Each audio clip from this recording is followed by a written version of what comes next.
안녕하십니까. 오늘은 제가 사용하는 바즈 클리너, 그 다음에 여러가지 광택지 등 정도를 제가 소개 좀 해드리려고 합니다.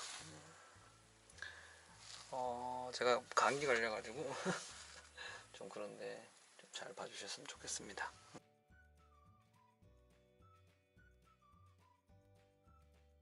일본에서 있어서 제가 그런지 일본 제품을 소개하는 건데 한국에도 거의 비슷한 게 있을 것 같습니다. 일단 한번 보시고 한국에 찾아보시면 좋을 것 같습니다. 제일 먼저 점 정비를 하시는 분들이 이제 제일 첫 번째로 생각하시는 게 어떻게 기름이나 아니 뭐 여러 가지 그런 것들을 깨끗하게 어떻게 할 수 있냐, 이런 것에서 많이 질문을 하시는데, 제일 첫 번째 이 제품입니다.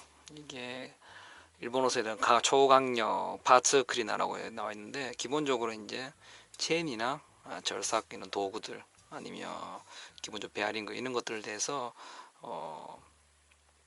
이게 액체를 뿌려 가지고 이거를 세척하는 작용하는 겁니다.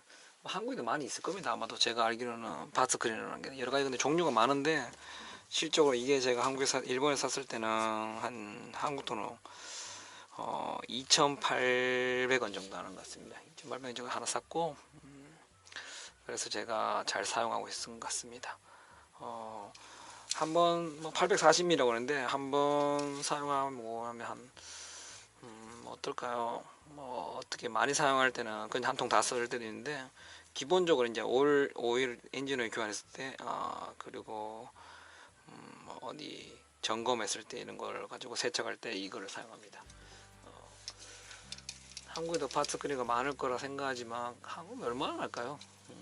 근데 기본적으로 이게 아니면 오일이 잘 안 씻겨집니다. 클리너가 잘 안 돼가지고 이렇게 흔들어 가지고 한번 제가 뿌려보면, 그냥 뿌려보겠습니다. 기본적으로 뭐 이렇게 뿌려서 이렇게 되는 건데, 엔진 오일 교환했을 때 사용하고, 그 다음에 체인 교환해서 사용합니다. 체인 세척할 때 사용하는데, 이거보다 더 와커즈나 이런 것들도 체인 클리너가 따로 있는 것도 있어요. 그쪽을 더 사용하면 더 추천드리고, 정 없으면 바스 클리너 요 모델을 사용하시면 좋을 것 같습니다. 꼭 한국에서 찾아보셔가지고 정비하실 때 꼭 이렇게 하나 사 놓으시면 좋을 것 같습니다. 저는 이게 한 서너 통 있거든요. 뭐 많이 살 때는 한 10통씩 사놓고 쓰고 합니다. 근데 기본적으로 이제 업체에서는 많이 이제 재고를 놔두고 정비하는 거죠. 기본적인 것 같습니다. 특별히 뭐 한국에 안 파는 게 아니라 일본에서도 파는 것처럼 한국에서 팔고 있습니다. 이거 사용하시면 이제 기본적인 기름이 묻었거나 아니면 뭐 오일이 묻어졌거나 여러 가지 그런 게 있을 경우에 이걸 살짝 뿌려서 닦아주시면 좋을 것 같습니다. 예전에 말했던 브레이크 오일입니다.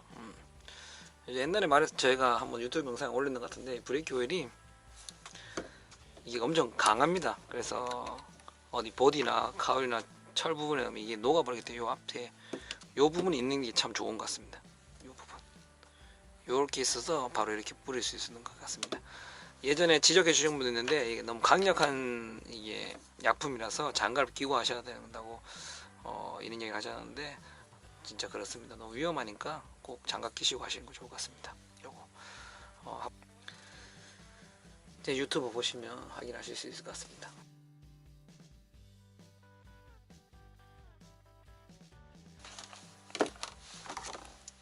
여러분,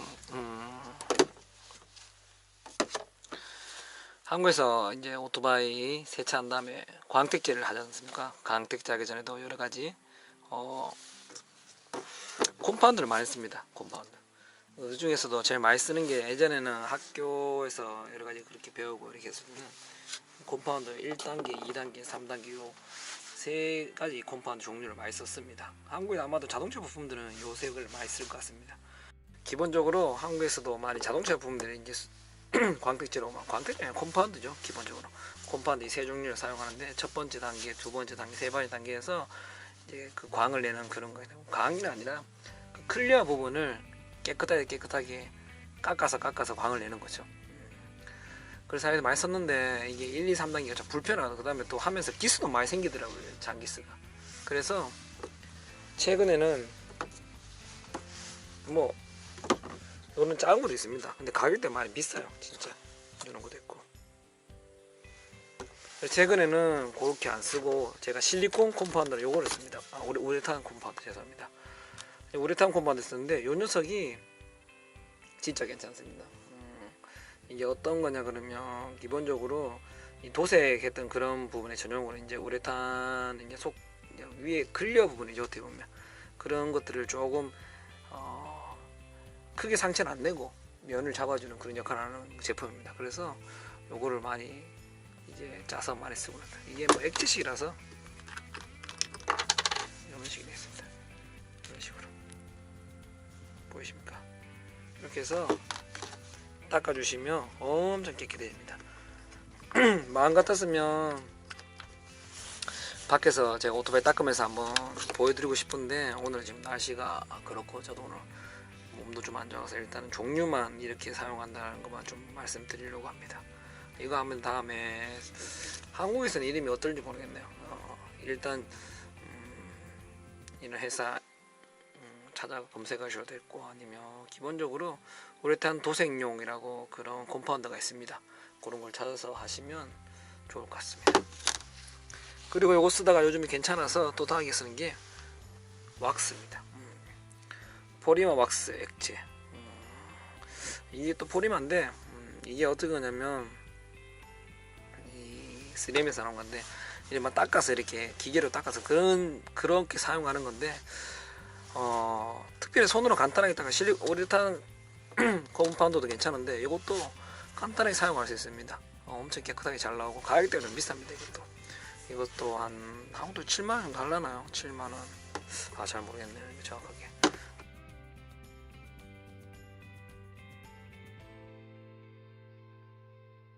가격대가 잘 모르겠는데 가격도 좀 비싸서 저도 많이는 못 쓰고 여기 한두 개 쓰고 있습니다. 그리고 두 종류가 기본적으로 제가 쓰는 광택제 기본 종류입니다. 그리고 플라스틱 제품 있죠, 검은색. 이제 그 기본적으로 자동차로 여기 설명해줘, 뭐 다시보드나 아니면 손잡이는 기본적으로 이제 광이 잘 안 나는 부분들, 그 광 자체가 죽어버린 거. 예를 들어서 뭐 칼을 보시면 옆 부분에 다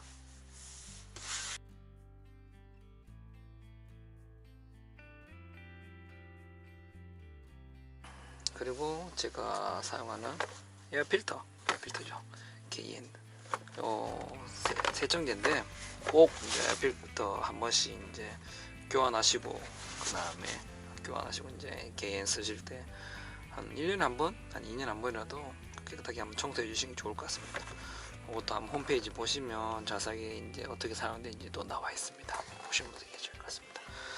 그리고 말씀하시는 것처럼 요시무라 스테인리스 이제 세척제인데 제가 이것도 잘 사용하고 있습니다. 스테인리스 관련해서 조금 색깔이 변해버 이런 거 있을 때 요거 요시무라 제품을 사용하시면 엄청 깨끗해집니다.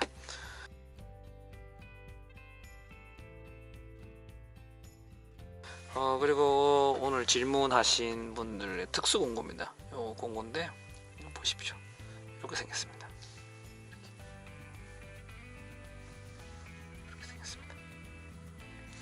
유니버셜 소켓이라고 하는데 여기 보시면 어떤 이제 너트라 그러죠. 아무 도구도 이렇게 들어가면 잡혀버린 거예요. 그래서 돌아가는 거죠. 이 상태가 기본적으로 이렇게. 한국에서 팔지 모르겠네요. 어디서 판다 그러면 하나 있으면 이제 만약에 이제 기본적으로 볼트가 뭐 어떻게 문제가 돼서 남해가 됐다, 아니면 둥글게 됐다, 그럼 이걸 잡아서 이제 무리하게 돌리면 일단 한번 돌아가는 거죠. 저도 이거 몇 번 사용했는데 잘 사용할 때도 있고 안 맞을 때도 있습니다. 근데 있으면 잘 사용하니까 한번 사용할 수 있으면 한번 사용해 보시면 좋을 것 같습니다. 기본적으로 이제 오늘은 문의 주신 내용에서 어떤 구도 관리에서 어떤 것들을 사용하시나 그런 게 궁금하시는 분 내용도 있고, 그 다음에 특수 공구에 대해서도 궁금하셔가지고 간단하게 이렇게 한번 했습니다. 이것도 예전에 커브 제 동상 보시면 나와 있거든요.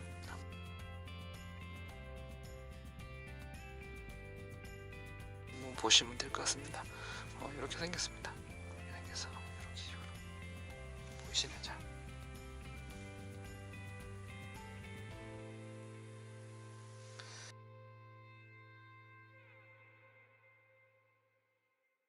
그리고 요전에 질문 주신 분이 한 분 계셔가지고 일본에서 이제 한국으로 오토바이 타고 가고 싶다 이렇게 말씀하시는 계셔가지고 제가 지금 간단하게 한번 알아봤습니다.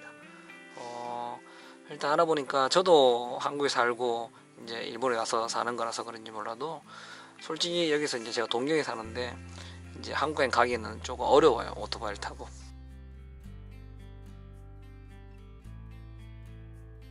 물론 좀 지방으로 이제 큐슈죠. 저 밑에 지방에 산다 그러면 한국 오토바이 타고서 가도 괜찮을 것 같은데 그게 안 되기 때문에 일단 제가 아는 거에 대해서 이제 오토바이를 이제 보내고 분해서 이런 걸 예전에 알바한 적이 있지만 이렇게 오토바이를 타고 투어까지 가는 것들은 제가 이번에 처음 알게 됐습니다.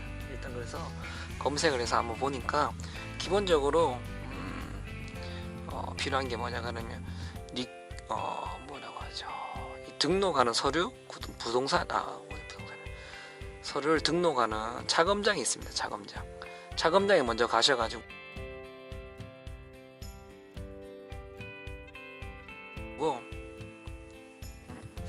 서류를 들고 가셔야 됩니다. 오토바이를 들고 저 한국에 가서 잠깐 타고 싶습니다 라고 그런 계약서 조건에 대해서 이제 등록을 받아야 됩니다. 그게 첫 번째가 자동차 이제 오토바이 되죠. 죄송합니다.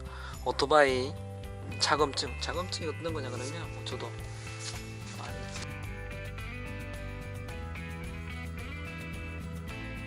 기본적으로 차가 이제 한국에 등록된 등록증이죠. 등록증이 있어야 되고 그다음에 면허증, 그다음에 국제 면허증을 받으셔야 됩니다. 그리고 인감 들고 이제 그 차검장으로 가서 등록을 받아야 됩니다. 그러면 이제 한국에 가서 여기 보시면 이제 보이십니까?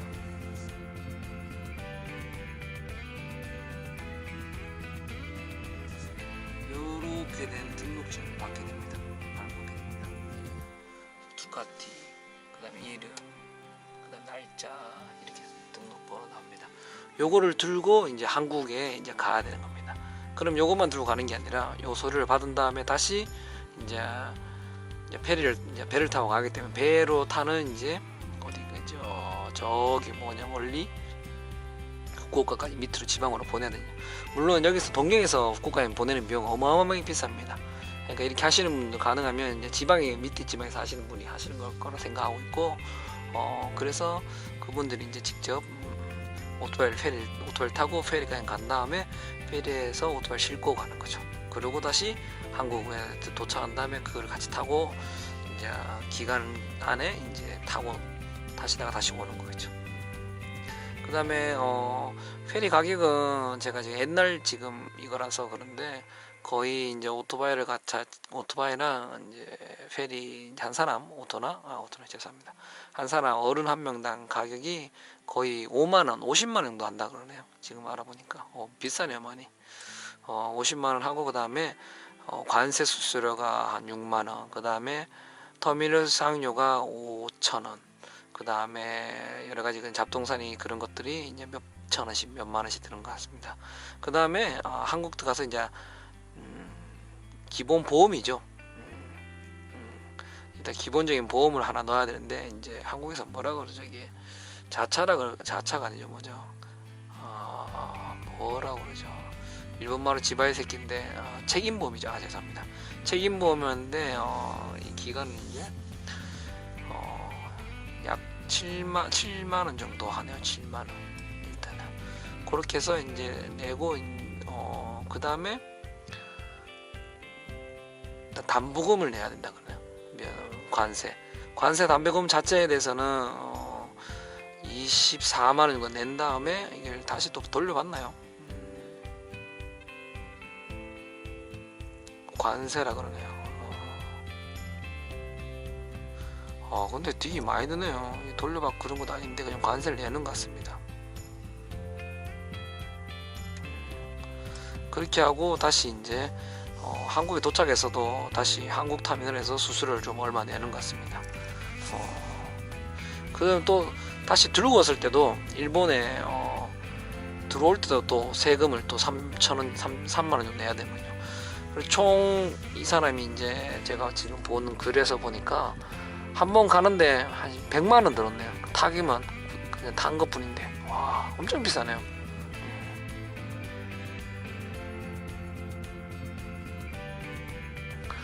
근데 만약에 거기서 100만원을 들었지만 동경에서 저 밑에 지금 큐슈까지 가는 그 택배 비용 오토바이를 보내는 것도 왕복을 하게 되면 한 60만 70만 합니다. 아, 그거 장난 아니네요. 가능하면 이제 그 근처에 사시는 분들이 타고 갈 것 같은데, 야 근데 100만원 내고 탈 바에는 그냥 한국에 렌트하는 게 더 낫지 않겠습니까? 제가 산 게 더 그럴 것 같습니다.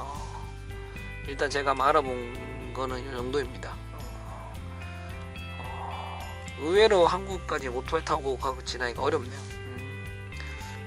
지금 문의 주신 분도 여러 가지 그런 것들, 여기 이제 서류를 여기 만들라 그러면 기본적으로 오토바이 등록증을 만들라 그러면 여기 주소지가 있어야 되고, 그다음에 요즘에는 뭐 차고 증명서가 있어야 된다는 것도 있고 필요 없는 것도 있다고 그러는데, 제가 오토바이 살 때는 필요 없는데 요즘에 있다고 그러네요. 근데 제가 알기로는 이제 업체, 그 판매하는 업체에 따라 조금 다른 것 같습니다.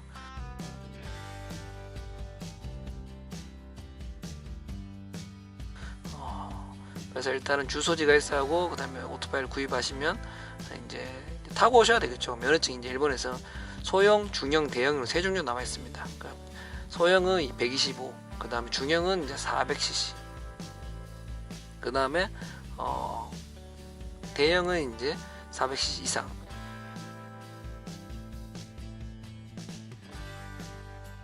일본에서 타시려 그러면 소형, 중형, 대형이 있어야 됩니다. 그 중에 이제 지금 구입하시는 오토바이 cc에 따라 조금 달라 차이가 나는 거지만, 대형이 그 한국 대형처럼 이제 125cc, 1000cc는 다 탈 수 있고, 운전면허증 없으셔도 일단은 구입하실 수 있습니다. 근데 이제 매장에서 구입하셨으면 매장에서 다시 들어와야 되지 않습니까? 오토바이를 들고 가기 때문에 그거에 대한 것들에 대해서 한번 이야기를 하셔야 되겠죠. 어떻게 배송을 할 건지 아니면 그냥 할 건지 한번 그렇게 생각하셔야 되고, 그 다음에 이제 다시 여기서 이제 어느 정도 타시는 이제 뭐 주차장을 긋든지 여러 가지 그런 거 해야 될 것 같아요. 근데 기본적으로 그냥 주차를 해버리면 딱지끄기 때문에 어려운 부분이 많기 때문에 꼭 그런 거 관리하시고 하시면 좋을 것 같습니다. 기본적으로 아까 말씀하신 것처럼, 문의 주신 것처럼 금액이 한 100만원 된다는 거 마시고 한번 그렇게 진행하시면 좋을 것 같습니다. 결국엔 기본적으로 오토바이를 여기서 구입하셔가지고 한국에 넘어가는 거는 많이 어렵습니다. 여기서 관세도 그렇고, 그 다음에 컨테이너비도 없고, 운송비도 그렇고, 그 다음에 여기서 지불해야 되는 세금도 있고, 그 다음 한국에 들어가서 환경검사에 대한 금액도 지불하기 때문에 좀 어려운 부분이 있으니까 추천해드리지 않지만, 부품 조달 자체는 워낙 일본 자체가 많은 부품들이 많기 때문에 그렇게 관리하시는 범위 안에서는 충분히 가치가 있다고 생각합니다. 오늘은 간단하게 문의 주신 내용만 정리해서 지금 한번 정리해 봤습니다. 오늘 여기까지 하겠습니다.